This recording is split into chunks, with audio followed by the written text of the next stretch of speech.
आप देख रहे हैं अल्फा डिफेंस हिंदी में आपका स्वागत है। आज के इस वीडियो में हम लोग बात करेंगे हॉवित्जर एक्सपोर्ट के बारे में। लेटेस्ट अपडेट के हिसाब से भारत फोर्ज की तरफ से बनाई जाने वाली एक 155 मिलीमीटर 52 कैलिबर गन को एक एक्सपोर्ट ऑर्डर मिला है।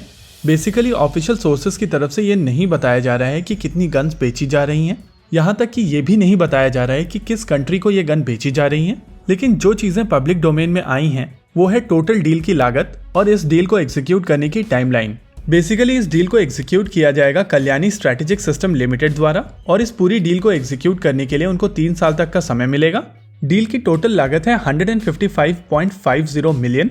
ये प्राइसिंग है यूएस डॉलर्स में और अगर आप इसको इंडियन रुपीस में कन्वर्ट करते हैं तो ये लगभग 1250 करोड़ के आसपास पहुंचता है। हालांकि यहाँ पर यह चीज क्लियर नहीं है कि कल्याणी की कौन सी गन यहाँ पर सेलेक्ट हुई है, क्योंकि अगर 155 मिलीमीटर 52 कैलिबर की बात की जाए तो इस कैटेगरी में कल्याणी की तरफ से 2 गन्स बनाई जाती हैं। एक है एटैक्स और दूसरी है भारत 52। वैसे पर्सनली मैं चीजों को स्पेकुलेट करना अवॉइड करता हूं, लेकिन इस केस में लेट्स ट्राई दैट। देखिए, भारत 52 कल्याणी की खुद की गन है और इस डील को लेकर कल्याणी को स्पेसिफिकली मेंशन किया गया है। लेकिन अगर एटैक्स की बात की जाए तो गन को डिजाइन किया गया है डीआरडीओ की तरफ से और इसके 2 अलग अलग तरीके के प्रोटोटाइप टाटा एडवांस सिस्टम्स और कल्याणी की तरफ से बनाए जाते हैं।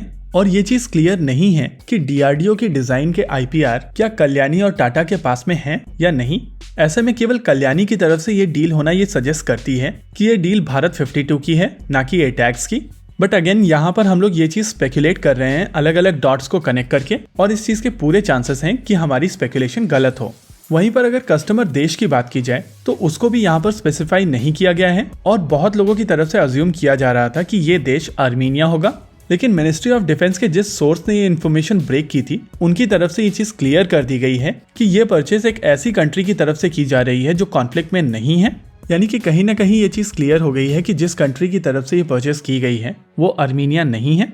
इनफैक्ट इनिशियली जब ये रिपोर्ट निकल कर आई थी तो मैं भी पर्सनली इसी चीज को बिलीव कर रहा था कि ये परचेज आर्मीनिया की तरफ से की गई है। लेकिन जब मिनिस्ट्री ऑफ डिफेंस के सोर्स की तरफ से ये चीज कंफर्म कर दी गई थी तो इसको लेकर हम लोगों ने और इन्फॉर्मेशन गैदर करने की कोशिश की और समय के साथ साथ ये चीज क्लियर हो गई है कि ये परचेज मिडिल ईस्ट की एक कंट्री की तरफ से की गई है और कल्याणी सिस्टम्स की ये गन कुछ समय पहले इसी मिडिल ईस्टर्न कंट्री में टेस्टिंग कर रही थी।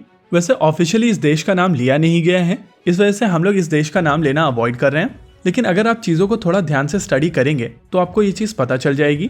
वहीं पर अगर बात की जाए इस टोटल परचेज के नंबर की तो उसके लिए अगर आप एटैक्स के ऑर्डर को स्टडी करेंगे तो आपको यूनिट कॉस्ट मिल जाएगी। बेसिकली डिफेंस एक्विजिशन काउंसिल की तरफ से 150 यूनिट एटैक्स को कुछ समय पहले सैंक्शन किया गया था और इन 150 गन्स की कीमत आकी गई थी 3,365 करोड़ की, यानी कि 3,365 करोड़। उस हिसाब से अगर आप यूनिट कॉस्ट निकालेंगे तो आपको समझ में आएगा कि यहाँ पर एक गन की कीमत लगभग 20 से 22 करोड़ के आसपास पड़ेगी और उस हिसाब से लग रहा है कि ये परचेस लगभग 60 गन के आसपास का होने वाला है। लेकिन आपको यहाँ पर ये चीज समझनी होगी कि जब भी परचेस भारत के अंदर होती है तो उस परचेस को लेकर 18% जीएसटी पे करना होता है। लेकिन जब बात आती है एक्सपोर्ट की तो वहां पर जीएसटी एप्लीकेबल नहीं होता है और इसी वजह से एक्सपोर्ट डील में यूनिट कॉस्ट कंपैरेटिवली कम हो जाती है। ये रिडक्शन स्ट्रेट फॉरवर्ड 18% का होता है और इसी वजह से मेरा मानना है कि यहाँ पर 60 से 70 गन एक्सपोर्ट की जा रही हैं। ओवरऑल ये एक पॉजिटिव डेवलपमेंट है और चीज़ों को पर्सपेक्टिव में डालने के लिए आपको ये भी समझना पड़ेगा कि इस समय देश में हर तरीके की हॉवित्जर मौजूद है। यानी कि इस कैटेगरी में कहा जा सकता है कि भारत पूरी तरीके से आत्मनिर्भर है और ये पहला एक्सपोर्ट ऑर्डर केवल शुरुआत है। इसी के साथ आज के इस वीडियो में रखते हैं केवल इतना ही। वीडियो को अंत तक देखने के लिए धन्यवाद। देखते रहिए अल्फा डिफेंस। जय हिंद।